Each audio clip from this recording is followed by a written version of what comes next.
Okay, this is the Tapco window security screen, and it came in a crate. There was 9 screens that came in a crate like this, and it was well packed. They're very thoughtful as far as protecting the corners with foam and cardboards in between each screen and so forth and so on. And it was nicely packed. They do charge you like a $50 or $60 crating fee, which is well worth the extra money. You know, they have to put it in a crate to ship them. And this came on a common carrier truck to the UPS mailing center where I get my mail and shipments. So what they had to do, they had it on a lift gate, and they lifted it down, slid it off apparently with a pallet jack or something.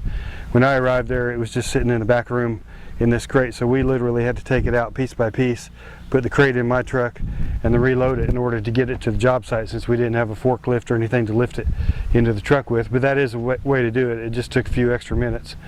So they do a nice job crating it.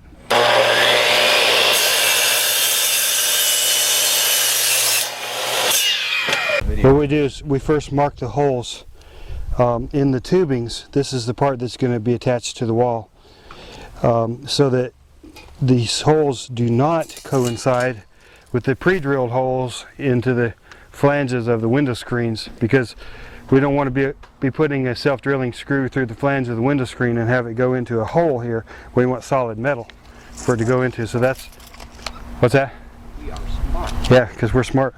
So yeah, that's the purpose of actually measuring ahead of time. You can put these holes anywhere, but you might accidentally put a screw into a hole instead of solid metal. So that's what we're doing here.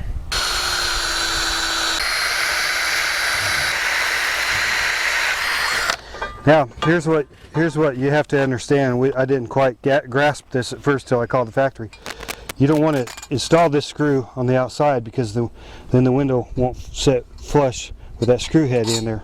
So what we're having to do is enlarge these holes, and the cleanest way to do it is with a unibit. So now the screw will go all the way in and attach on the bottom side of the tubing there, and then the window screen fits over that and covers that hole anyway, so that hole doesn't matter. It's all going to be covered. So we have to enlarge each hole on one side only. So that's some of the figuring out we had to do just to get this ready to go. There's no instructions that came with this. It didn't come with any screws. This factory just leaves that up to you, because they don't really know how you're going to be installing it, or what type of material or what type of siding, so they don't even supply the screws for fastening the tubes to the walls. But in this case, I went to Fastenal and got the longest screw they had, which is a 3-inch. This is called a pan head sheet metal screw. The threads go all the way up to the head of the screw in this pan head, so it goes through the inner part of the tube, if I drill the hole right, and it goes through into there and anchors that way. And none of this is going to show after the window screen goes on top of it. So you just drill a hole big enough for the screw head to go through and go through into the inside of it. So you have to supply your own attaching screws. So then we prep it. This is ready to go up for the next screen.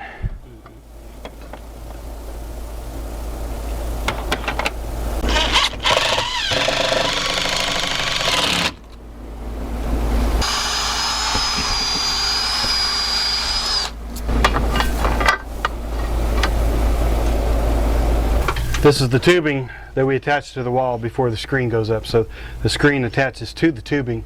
You can see where we mitered the top corners. And sometimes, like on a siding like this, you have to put shims behind to get this tubing set and flat and level. And then on the bottom we did a butt joint. It's not mitered.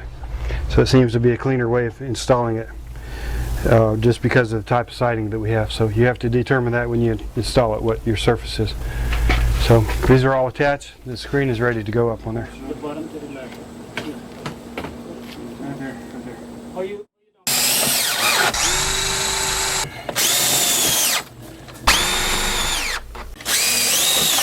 Here's the finished product with the window screen installed.